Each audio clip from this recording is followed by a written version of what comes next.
Bapak dan Ibu, saya di sini bukan dalam rangka menggurui Bapak dan Ibu, dan saya yakin Bapak dan Ibu sudah banyak mendapatkan informasi tentang budaya akustik atau keyakinan-keyakinan kelas, peningkatan disiplin, dan ada perubahan paradigma Bapak dan Ibu. Jadi sekali lagi saya bukan menggurui, kita sama-sama belajar Bapak dan Ibu, bahkan Ibu Simbiring sudah tuntas di angkatan 7 ya untuk guru penggerak. Saya di angkatan 8 masih modul 1, ada 3 modul, sudah lebih kurang 2 bulan ya. Modul 1 hari ini sosialisasi budaya akustik ya, nanti siang udah ujian ya, saya juga ujian nanti di modul ini. Bapak dan Ibu sekali lagi mohon masukan untuk kita bersama Bapak dan Ibu, yaitu penyebaran budaya akustik kepada rekan guru di SMP Negeri 4 Semanindo oleh saya sendiri Aryo OP Pasaribu, calon guru penggerak angkatan 8 Kabupaten Samosir, Provinsi Sumatera Utara. Ada 6 pembelajaran Bapak dan Ibu di modul ini, ada 21 nanti sampai 26. Di pembelajaran 1 yaitu disiplin positif dan nilai-nilai kebajikan universal. Sebelum ke materi Bapak dan Ibu, ada paradigma pendidikan kita Bapak dan Ibu, yaitu kalau biasanya pembelajaran itu berpusat pada guru, di tuntutan kurikulum merdeka harus berpusat pada siswa ya, student center Bapak dan Ibu. Bagaimana kita melakukan pembelajaran di kelas dengan memperhatikan kebutuhan siswa, maka seharusnya yang kita lakukan adalah tes diagnostik ya, untuk mengetahui minat dan bakat siswa. Termasuk juga tentang teori kontrol ya, paradigmanya Bapak dan Ibu. Ini ilustrasi ya, tangan di kepala Bapak dan Ibu. Ada 2 di sini, yang A adalah kita sendiri, yang B adalah teman kita. Jadi kita umpamakan dulu kita yang A, kita mensobek secara kertas. Di kertas itu ada benda yang sangat berharga bagi kita, yang sangat berharga bagi kita. Kemudian kita kepal, kita genggam sekuat tenaga Bapak dan Ibu. Kemudian teman yang di samping kita, teman kita mencoba untuk meminta yang berharga itu, yang kita genggam itu. Ya, dengan berbagai cara dilakukan, ya, bisa membujuk, bisa mengancam, bisa menghardik, merayu, menyuap, apa saja pun dilakukan. Jadi kira-kira apa yang kita lakukan Bapak dan Ibu? Sudah ada benda yang sangat berharga kita genggam, ya, baru mau diminta oleh teman kita, mau nggak kita membuka sesuatu yang berharga itu dan kita berikan kepada orang lain, sekalipun dirayu, ya, bahkan diancam sekalipun, disuap, mungkin tindakan kita akan berbeda-beda. Mungkin di penenggolan apa yang dilakukan? Apakah dibuka atau dipertahankan? Tergantung yang meminta, tergantung rayuannya gitu ya Bapak dan Ibu. Kalau Ibu Eren, apakah membuka genggaman, melepas dan memberikan kepada orang, padahal itu yang sangat berharga bagi kita? Enggak juga Pak. Tetap tergantung kepada cara pelakunya untuk merayu kita gitu, tergantung itu juga. Kalau dia memang berhasil merayu kita, meyakinkan seseorang, bisa aja terjadi Pak gitu. Pak Siole, itu tadi kan yang jelas motivasi juga berbeda. Apa yang disampaikan oleh Ibu Nenggolan dengan Ibu Eren juga itu berbeda dengan saya. Kalau saya, walaupun itu sama sekali sangat berharga yang di tangan saya itu, tapi kalau ada yang lebih butuh lagi dengan apa yang ada di tangan saya, itu kan saya berikan. Itu kan namanya berbagi. Iya Pak. Pak Barida Pak. Kalau saya mungkin Pak, akan saya rayu dengan cara saya sendiri, bagaimana anak didik itu mau ngasih. Baru Pak, kan ada Bapak genggam sesuatu yang sangat berharga, baru dirayu oleh Pak Siole, itu mau diminta. Apakah Bapak mau melepas itu, memberikan kepada Pak Siole, atau tetap Bapak pertahankan? Saya kira begini Pak, tergantung itu kebutuhan saya dengan kebutuhan yang meminta. Kalau memang yang meminta lebih membutuhkan, akan saya kasih. Iya. Terima kasih. Ibu Enes? Sama seperti Pak.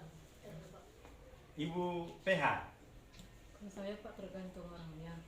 Kalau orangnya memang istilahnya paling membutuhkan, apapun istilahnya pentingnya yang saya genggam itu, kalau orangnya lebih membutuhkan akan diberikan Pak. Baik, terima kasih atas jawaban kita Bapak dan Ibu, hampir sama semuanya.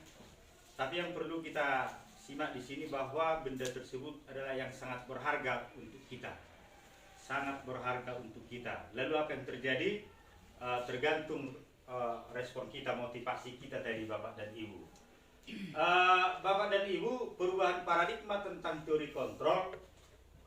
Siapa sebenarnya yang bisa mengontrol kita? Apakah teman kita atau kita? Sama dengan ketika kita mengajar di ruang kelas, ada ilusi, ada perubahan Bapak dan Ibu. Ternyata bahwa yang mengontrol kita sebenarnya adalah diri kita sendiri. Siswa itu pun yang mengontrol siswa itu pun sebenarnya adalah dirinya sendiri. Lalu bagaimana posisi kita Bapak dan Ibu? Kita hanya sebagai penuntun Bapak dan Ibu. Ya. Jadi selama ini kalau guru yang mengontrol murid, itu hanya ilusi, bayang-bayang sebenarnya Bapak dan Ibu. Karena kenapa? Kalau terus kita yang mengontrol oleh si murid untuk mengarahkan perilakunya, maka ketika kita tidak hadir, itu akan ketergantungan Bapak dan Ibu. Ketika kita lengah, maka dia akan kembali ke sifat-sifat asalnya Bapak dan Ibu. Iya. Bapak dan Ibu, perubahan paradigma stimulus respon, ada perbedaan antara stimulus respon dengan teori kontrol Bapak dan Ibu. Kalau di stimulus respon, kita mencoba mengubah orang agar berpandangan sama dengan kita. Ya. Pola pikir kita yang kita paksakan kepada siswa itu. Ya, tapi kalau teori kontrol Bapak dan Ibu, ternyata kita sebenarnya cukup coba memahami. Ya, mari kita mencoba memahami perbedaan pandangan di antara kita. Ya, mungkin pola pikir saya tidak bisa saya paksakan persis seperti pola pikir Ibu PH. Ibu PH juga seperti itu. Jadi lebih bagus di sini adalah coba memahami, baru dilihat nanti persamaan-persamaannya. Kemudian perilaku buruk dilihat sebagai suatu kesalahan. Ya, langsung kita vonis itu salah tanpa pernah kita melihat apa latar belakang anak itu melakukan kesalahan. Ternyata banyak hal nanti akan kita perdalam Bapak dan Ibu, ada kebutuhan-kebutuhan yang tidak terpenuhi. Karena semua perilaku itu ternyata memiliki tujuan. Ya, minggu yang lalu mungkin di Sumatera Utara di Medan kita melihat itu begal, ya, kerawanan-kerawanan. Ketika ditangkap oleh polisi, motivasinya berbeda-beda. Seperti yang Bapak dikatakan Bapak tadi. Ada yang ingin tenang, cari sensasi. Tapi ada memang karena himpitan ekonomi. Ya. Jadi kalau di stimulus respon, orang lain bisa mengontrol saya. Ya. Tapi di teori kontrol hanya saya yang bisa mengontrol saya. Ya. Jadi kalau memang benda yang sangat berharga tadi yang kita butuhkan itu seperti apapun dia membujuk kita, itu tidak akan kita kasih. Karena itu tadi sesuatu yang sangat berharga bagi kita. Tapi dengan pertimbangan-pertimbangan lain itu tergantung kita Bapak dan Ibu. Kemudian pemaksaan ada pada saat bujukan gagal. Ya, terpaksa kita. Ya, tindakan pemaksaan. Tapi kalau di teori kontrol lebih bagus kolaborasi, kita panggil, kita bicarakan, baru dibuat konsensus, pilihan-pilihan baru. Ya. Kemudian di sini kalau di stimulus respon menang kalah. Kamu harus bisa mematuhi apa yang saya lakukan, peraturan itu. Tapi kalau di teori kontrol ada namanya model berpikir menang-menang, win-win solution Bapak dan Ibu. Jadi ketika ada siswa yang bermasalah, katakanlah misalnya seperti Kristus tadi, mungkin kita langsung menjudge bahwa dia punya kekurangan, punya keterbatasan begini. Tapi mungkin lebih baik kalau kita panggil si Kristusnya, kita panggil orang tuanya, apa sebenarnya persoalan yang terjadi? Kebutuhan apa? Apakah dia cari perhatian atau di rumah kurang perhatian? Ya. Dan tidak langsung menjudge, kira-kira seperti itu Bapak dan Ibu. Barangkali ada mau kita diskusikan tentang teori kontrol Bapak dan Ibu sebelum kita masuk ke disiplin. Kita lanjut Pak. Iya. Baik, kita masuk ke kata disiplin. Ya, karena salah satu dari teori kontrol itu adalah disiplin. Disiplin itu berasal dari bahasa Latin, yaitu disiplina, yang artinya belajar. Belajar membiasakan diri, ya, untuk sesuatu yang baik. Ya, makna asal kata dari disiplin berkonotasi dengan disiplin diri dari murid-murid para filsuf, yaitu sejarahnya ada Sokrates dan Plato. Ya, disiplin diri membuat orang menggali potensinya menuju sebuah tujuan apa yang dia hargai.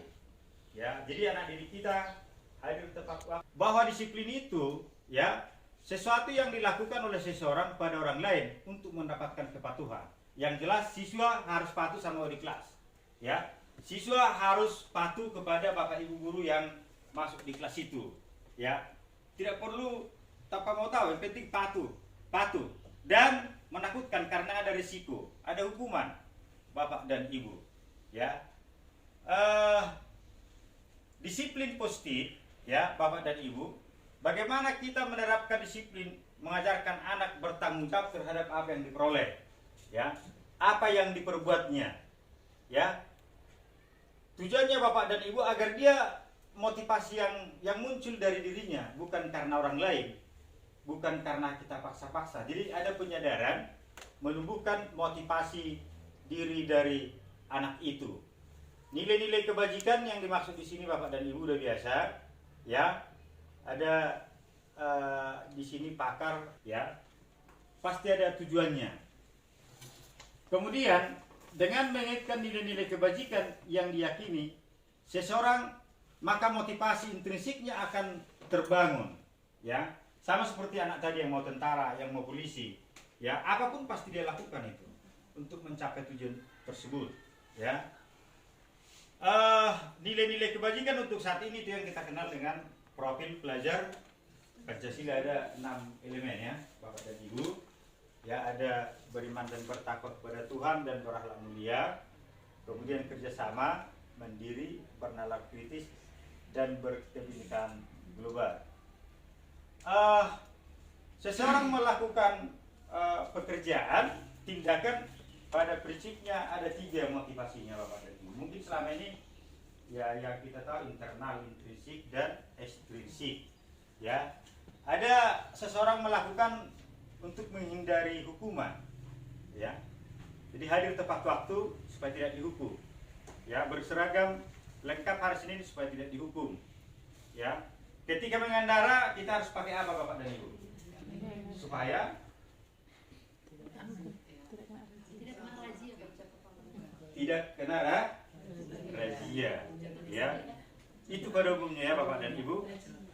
Tapi sesungguhnya nilai kebajikannya adalah untuk keselamatan bapak dan ibu, ya. Jadi masuk di sini nilai itu kalau hanya untuk supaya tidak kena razia. Kemudian untuk mendapatkan imbalan ataupun penghargaan dari orang lain, ya. Apa kira-kira contohnya di bapak dan ibu? Gaji. Kalau untuk siswa, nilai, ya, untuk mendapatkan nilai yang baik, ya, pujian. Dan yang ketiga adalah untuk menjadi orang yang mereka inginkan dan dapatkan apabila saya melakukan. Ada syarat. Jadi yang lebih jauh dari situ, yang lebih dalam dari situ bapak dan ibu, yang kita harapkan dari siswa kita adalah kita melakukan itu untuk menghargai diri kita sendiri bapak dan ibu. Kenapa kita harus hadir di sekolah ini 7.30 bapak dan ibu? Atau kenapa harus masuk pukul 8? Kalau lebih dari situ akan kita, apa masalah bagi kita bapak ibu? Kalau misalnya kita masuk pukul 8 tapi kita hadir 8.30, apa yang terjadi bapak dan ibu? Terlambat ke sekolah, atau siswa kita misalnya, atau ketika diklat kita harus datang tepat waktu. Kenapa harus tepat waktu bapak dan ibu?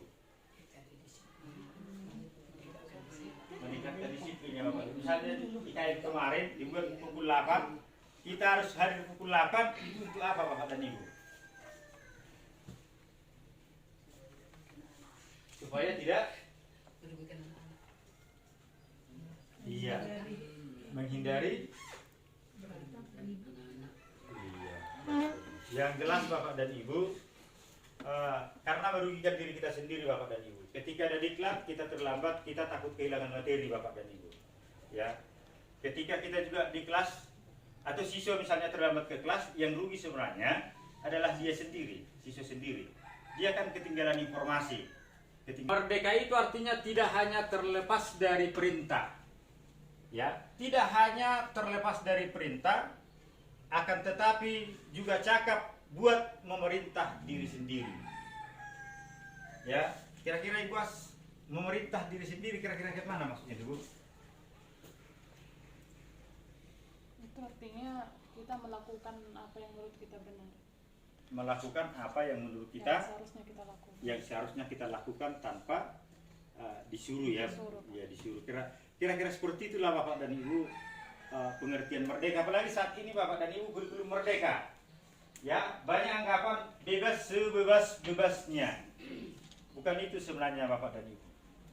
Anak-anak kita harapkan bebas menentukan pilihan cara belajarnya, bebas menentukan pilihan dalam pengumpulan tugasnya.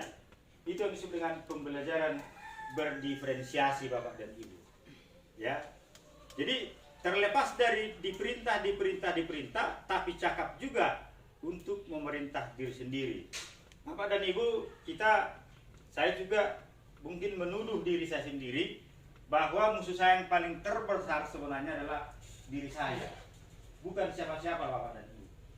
Ya, apa itu? Ya mungkin kemalasan. Akan berbeda, ya, orang yang rajin, ya mungkin kita juga bisa membeda-bedakan. Kenapa Bapak sukses dalam usaha mungkin? Pasti kerja keras, berpikir keras, bekerja keras. Ya, kenapa saya seperti ini? Ya, mungkin kira-kira seperti itu Bapak dan Ibu. Baik, kita lihat di sini sebentar Bapak dan Ibu, apakah itu termasuk hukuman atau konsekuensi? Ya, kita jawab di pikiran kita dulu Bapak dan Ibu. Nanti kita lihat mana yang dari ini, ya. Baru yang kedua, lari mengelilingi lapangan basket 2 kali karena terlambat hadir di sekolah. Kita suruh lari 2 kali, 3 kali. Kemudian murid diminta untuk push up 15 kali karena tidak menggunakan masker ke sekolah. Apakah ini hukuman ataupun konsekuensi? Kemudian menggantikan kertas tugas teman yang telah dicoret-coret, kita suruh ganti. Senggol, dia menyenggol taperer lah kita katakan temannya. Baru murid disuruh untuk mengenakan sepatu, tidak mengenakan sepatu. Ini tidak mengenakan sepatu 1 hari.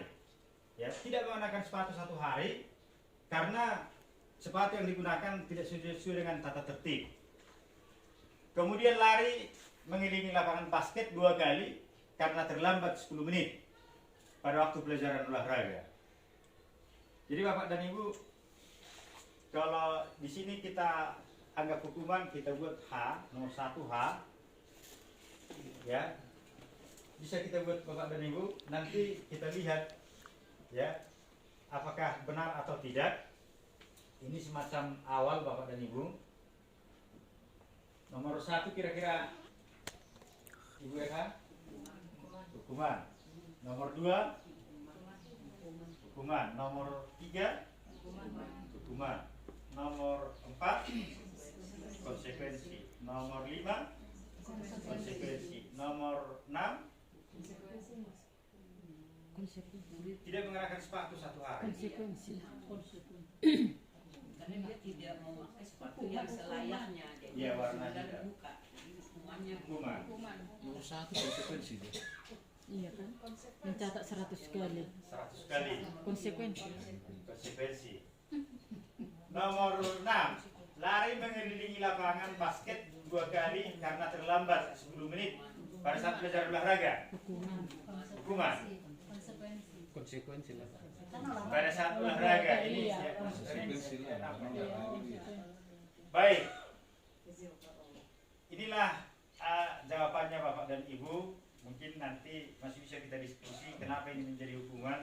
Ya, mengingat waktu dan materi kita juga masih banyak. Ya, yang nomor 2 hukuman, yang nomor 3 hukuman, nomor 4 konsekuensi, 5 konsekuensi, 6 hukuman, 7 konsekuensi Bapak dan Ibu. Baik, apa beda antara hukuman dan konsekuensi ini dia Bapak dan Ibu? Kalau hukuman, sesuatu cenderung dia menyakitkan, ya, perasaan anak terpukul secara mental maupun secara fisik. Sedangkan konsekuensi, ya sesuatu yang terjadi, ya, sebentar. Baru membuat anak sakit itu dari sakit secara fisik, karena hukuman itu ada dua, ya, secara fisik dan secara verbal atau psikis. Sedangkan konsekuensi membuat anak merasa tidak nyaman dalam jangka waktu yang pendek, tidak berlarut-larut. Kemudian hukuman anak membenci kedisiplinan, ada merasa berontak. Kemudian anak belajar untuk menyembunyikan kesalahan karena rasa takut. Sedangkan di sini konsekuensi anak belajar untuk mematuhi peraturan. Kemudian ada merasa marah, kesal, ya, dipermalukan, merasa tak dihargai. Kemudian di sini kehilangan hak, ya, hanya pun sebentar. Dibuat tidak nyaman, diasingkan untuk sementara, Bapak dan Ibu. Kalau orang tua kamu, ya, berbuat begini. Di posisi ini, murid akan menilai diri sendiri yang buruk tentang diri mereka. Ya, murid merasa tidak berharga dan telah mengecewakan gurunya dan telah mengecewakan orang lain, Bapak dan Ibu. Di sini posisi teman, ya, nanti kita tarik ke diri kita di posisi mana kita, Bapak dan Ibu. Di sini, ya, guru dengan siswa sangat dekat sekali, ya, cenderung dimanjakan, ya, bahkan si guru yang membantu siswa ketika dia melakukan kesalahan. Apa nampaknya, Bapak dan Ibu?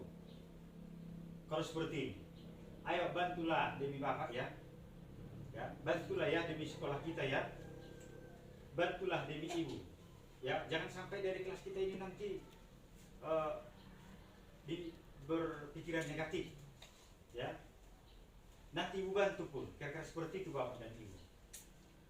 Jadi sisi positifnya, Bapak dan Ibu, tentu banyak kebaikannya, tapi sisi positifnya anak jadi manja dan ketergantungan Bapak dan Ibu. Dan ketika kita tidak hadir bersama mereka, mereka akan melakukan tindakan-tindakan yang kurang pas atau bertentangan dengan nilai-nilai kebajikan. Kita percepat, Bapak dan Ibu, di posisi pemantau, kita tetap fokus pada peraturan. Posisi sebagai manajer, ya.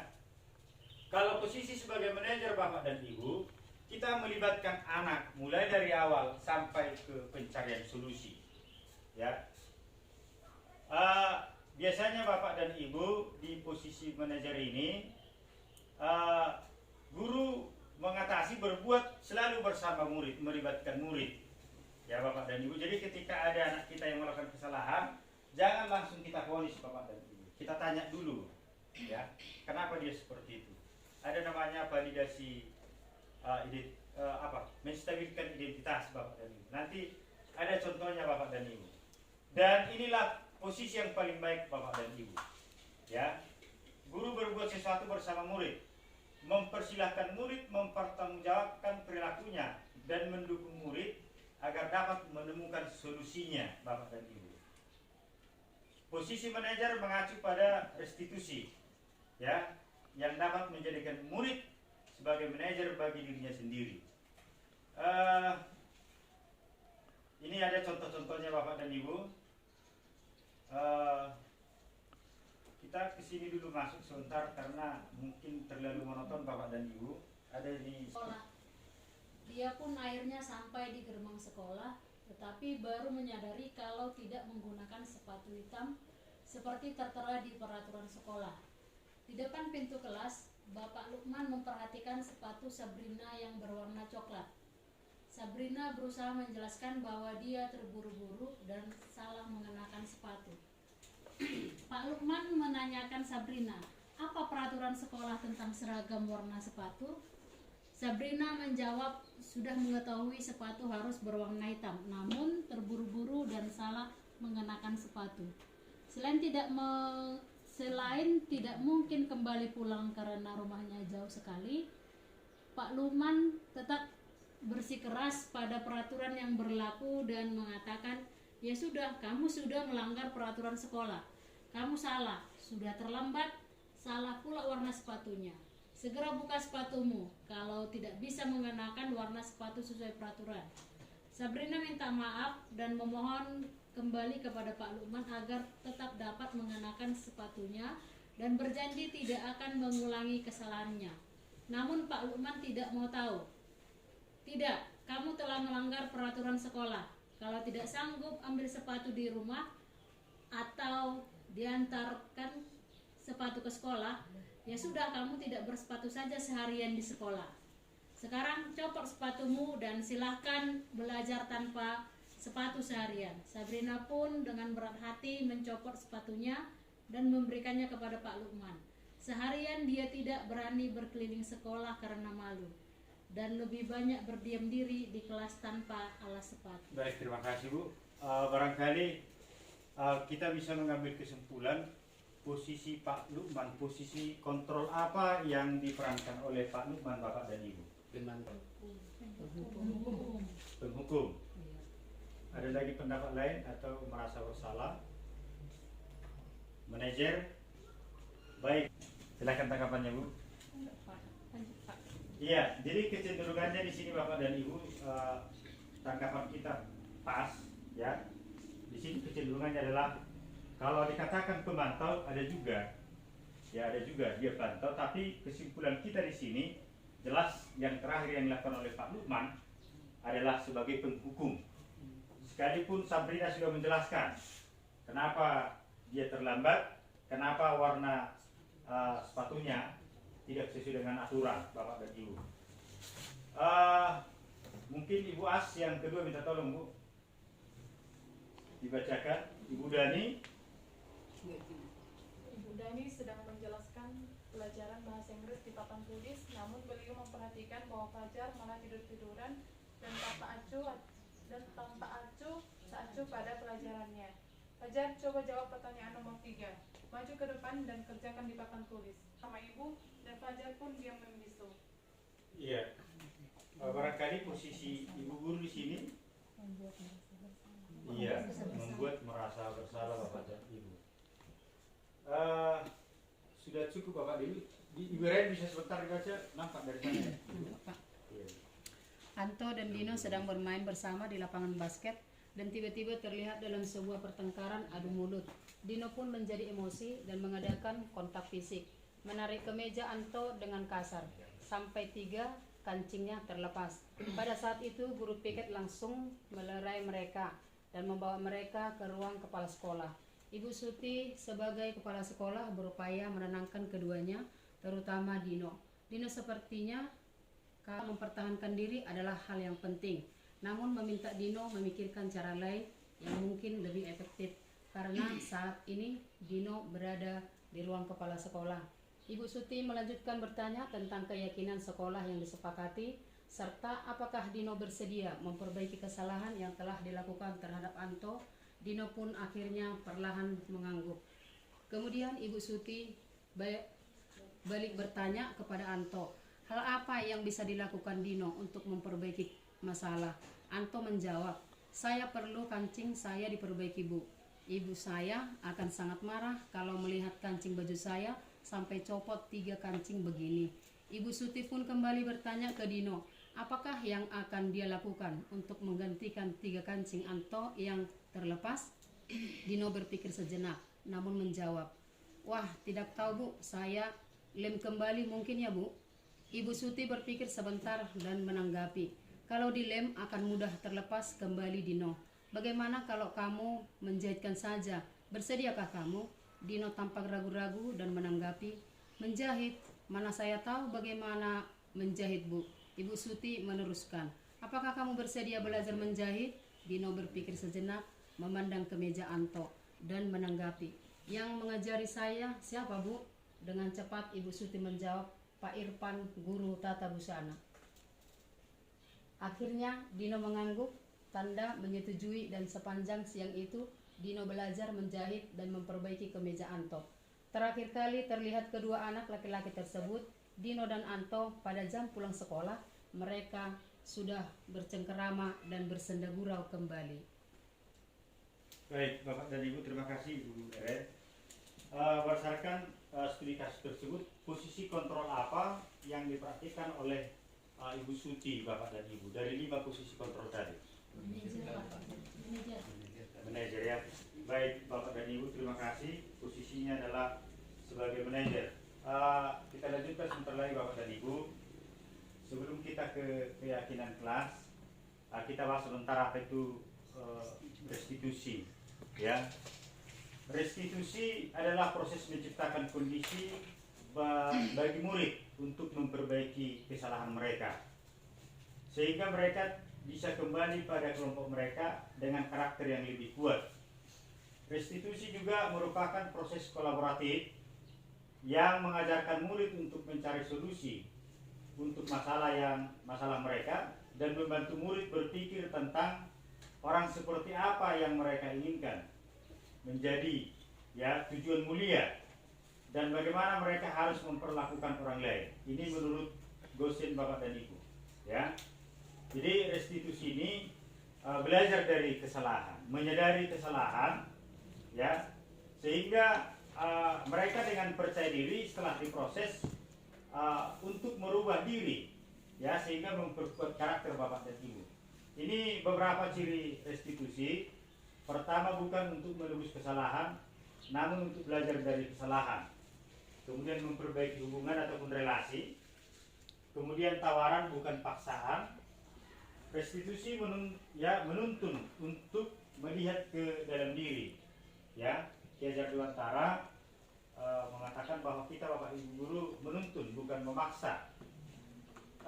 Restitusi mencari kebutuhan dasar yang mendasari tindakan. Nanti kita lihat ada 5 kebutuhan dasar manusia. Kemudian restitusi adalah cara yang paling baik. Kemudian restitusi fokus pada karakter bukan tindakan.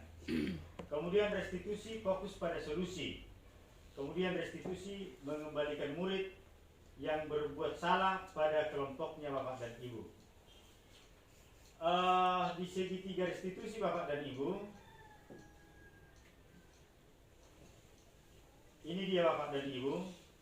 Ketika ada kesalahan yang dilakukan oleh murid, Bapak dan Ibu, misalnya ketika kita sudah belajar di ruang kelas ada siswa terlambat, ya, barangkali lebih baiknya kita kasih masuk Bapak dan Ibu, ya, kita kasih masuk, baru nanti kita proses setelah itu Bapak dan Ibu. Dan yang menjadi intinya di sini bagaimana anak-anak itu supaya terbuka dan menyadari, ya, menyadari kesalahannya, ya, sama seperti cerita tadi, ya, ditanya kenapa terlambat, ya, baru bangun telat, kenapa telat bangun, mungkin ada yang menonton, ada kegiatan lain. Kemudian apakah itu menyalahi aturan keyakinan kelas, baru bagaimana ke depan. Kira-kira seperti itu inti daripada segitiga restitusi ini Bapak dan Ibu. Jadi yang pertama, menstabilkan identitas. Kita jangan dulu menjas, memponis siswa itu, sekalipun kita anggap itu melakukan kesalahan Bapak dan Ibu, ya. Kemudian nanti divalidasi kesalahan, maksudnya di sini Bapak dan Ibu, kita akan tanya kenapa itu dilakukan Bapak dan Ibu, kenapa dia bisa terlambat, ya. Seperti siswa tadi sudah dijelaskan, bahkan minta maaf, tapi Bapak itu selalu mengatakan ya udah, kalau nggak pulang kau sekarang, kalau nggak belajar kau 1 hari di sini tanpa sepatu ataupun ya sepatu Bapak dan Ibu. Baru yang ketiga Bapak dan Ibu menanyakan keyakinan, ya, apa yang dilanggar dan bagaimana solusinya. Kira-kira seperti itu Pak. Saya yakin Bapak dan Ibu tanpa kita sadari sudah kita lakukan ini Bapak dan Ibu, tanpa kita sadari, ya. Ini 3 tahapan segitiga restitusi. Pertama, menstabilkan identitas siswa itu, jangan kita ponis, jangan kita jas. Baru kita validasi, ya, kesalahannya, ya, kenapa itu dilakukan. Jangan-jangan ada kebutuhan yang tidak terpenuhi, kurang perhatian dari orang tua, ya. Kenapa misalnya siswa mau mengambil makanan temannya, ya, bisa saja berbagai lapar, atau orang tuanya tidak di rumah Bapak dan Ibu. Kalau misalnya jawab, orang tua saya kurang memperhatikan saya, atau orang tua saya sudah berkelahi misalnya tadi malam, ya, berkelahi. Bagaimana perasaan kita mendengarkan itu Bapak dan Ibu? Apakah itu masih kita kasih hukuman Bapak dan Ibu? Ya barangkali mungkin pengertian-pengertian yang kita buat Bapak dan Ibu. Kemudian kita tawarkan solusinya ke depan, ya, seperti apa, Ya. Dan kapan itu bisa dilakukan Bapak dan Ibu? Iya. Ini cara menstabilkan identitas Bapak dan Ibu. Menstabilkan identitas, caranya kira-kira seperti ini Bapak dan Ibu yang kami pelajari. Guru berkata kira-kira seperti ini. Berbuat salah itu hal yang manusiawi. Ya. Tidak ada manusia yang sempurna. Bapak atau ibu juga pernah berbuat salah. Kita pasti bisa menyelesaikan permasalahan ini. Bapak atau ibu tidak tertarik untuk mencari tahu siapa yang salah, siapa yang benar. Tapi fokus ke mencari solusi Bapak dan Ibu. Penyelesaian masalah. Ya, kalau kamu menyalahkan dirimu sendiri terus-menerus, apakah kamu bersikap baik pada dirimu sendiri? Hanya menyalahkan diri sendiri, Bapak dan Ibu. Ini namanya menstabilkan identitas. Yang kedua Bapak dan Ibu, memvalidasi tindakan. Ini yang dinyatakan oleh guru. Kamu bisa saja kan melakukan hal yang lain, hal yang lebih buruk, tapi kamu tidak melakukannya kan? Misalnya begini Bapak dan Ibu, orang tua kita tidak menyiapkan sarapan kita sebagai siswa, akhirnya diambil punya teman, ya, karena lapar tadi, ya, itu alasannya. Tapi kan apakah dengan cara seperti itu harus dia ambil sendiri tanpa permisi? Kira-kira seperti itu, Bapak dan Ibu. Mungkin ada cara yang lain, Bapak dan Ibu. Kemudian apa yang penting bagi kamu, ya? Kebutuhan apa? Ada 5 kebutuhan Bapak dan Ibu. Tapi karena waktu Bapak dan Ibu, nanti materinya ini akan kita bagi di grup Bapak dan Ibu. Ya. Yang terakhir menanyakan keyakinan. Guru berkata apa nilai yang kita percaya di kelas? Itu tadi yang ditanya Pak Berita, keyakinan kelas. Dari tindakanmu itu ada enggak yang dilanggar? Ya, nilai-nilai universal apa yang telah kita sepakati? Jadi kita suruh siswa itu mengingatkan kembali keyakinan kelas itu, ya. Kalau selama ini aturan-aturan di kelas itu. Kemudian kamu ingin menjadi seperti apa, nah? Kira-kira seperti itu Bapak. Apa yang kamu rasakan ketika itu dilakukan, apa yang dirasakan? Ya. Ketika kamu melakukan itu, kamu menjadi orang yang seperti apa? Jadi intinya Bapak dan Ibu, kita berusaha untuk menyadarkan anak-anak kita supaya menyadari apa yang dia lakukan.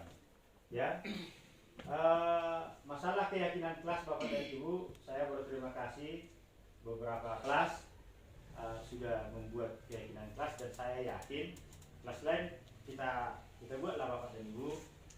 Dan keyakinan kelas itu Bapak dan Ibu benar-benar atas kesepakatan antara siswa dan wali kelas, bukan langsung wali kelas yang membuat Bapak dan Ibu. Apa bedanya Bapak dan Ibu? Bahwa kalau keyakinan kelas itu Bapak dan Ibu bersifat umum Bapak dan Ibu, tidak terlalu banyak, tapi bisa mewakili beberapa perilaku. Misalnya menghormati teman, tidak berkelahi, ya, menghormati orang yang berbicara. Bisa kita simpulkan itu misalnya Bapak dan Ibu saling menghargai. Kira-kira seperti itu Bapak dan Ibu. Mungkin ada nanti tambahan ya Ibu sendiri ataupun masukan, ya. Kebutuhan dasar manusia ada 4. Ada kebutuhan akan kesenangan Bapak dan Ibu. Di dalam pembelajaran di kelas Bapak dan Ibu, kalau bisa kita usahakan bervariasi, tidak hanya di ruangan, sekali-sekali bisa kita bawa ke alam sekitar Bapak dan Ibu, ya, dan tidak monoton. Kemudian ada rasa kebebasan. Setiap manusia pasti menginginkan rasa kebebasan, tapi yang bertanggung jawab, bebas memilih, ya. Di pembelajaran berdiferensiasi Bapak dan Ibu, di proses pembelajaran berdiferensiasi kan kita mengajar berdasarkan kebutuhan murid. Sekalipun tidak mungkin bisa 100%. Tapi minimal di tugas misalnya, ketika kami yang IPS misalnya, materi perjuangan memperjuangkan kemerdekaan atau semangat nasionalisme. Ya, silakan setelah belajar nasionalisme, silakan buat konsep. Apakah puisi, apakah lagu, apakah menggambar pahlawannya. Jadi lebih bebas dia berkreasi, Bapak dan Ibu. Mungkin di pelajaran lain juga begitu. Kemudian di penguasaan maksudnya di sini Bapak Ibu, setiap manusia pasti ingin menunjukkan kebolehannya. Anak-anak juga pasti seperti itu. Bu, saya sudah selesai Bu.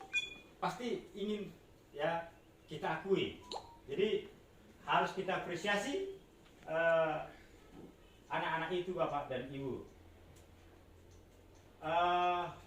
Barangkali sebelum kita tutup ada yang mau ditanya Bapak dan Ibu, ada yang mau kita bahas sebentar. Ini posisi yang sekali ini udah posisi ngantuk. Iya kan? Yang ketawanya paling kuat. Iya. Ada kira-kira yang mau kita bahas Bapak dan Ibu? Iya. Ini juga harapan kita Bapak dan Ibu, karya-karya anak kita kita kumpulkan. Kalau kita kumpulkan, kita tata ini nanti Bapak Ibu di satu tempat untuk pameran hasil karya. Mungkin orang tua juga menarik, ya, di pentas seni nanti yang kita rencanakan. Ini saya foto kemarin di kelas 8. Ya. Masih ada Bapak dan Ibu? Iya. Baik Bapak dan Ibu, nanti materinya akan saya bagi di grup. Sekali lagi saya mengucapkan terima kasih dan mohon maaf atas penyampaian materi barangkali yang kurang begitu jelas, ya. Kita belajar di sini. Mudah-mudahan Tuhan menyertai kita. Untuk selanjutnya kalau ada hal-hal yang perlu kita diskusikan, boleh kita diskusikan. Selamat siang untuk kita semua Bapak Ibu. Terima kasih. Saya Cair.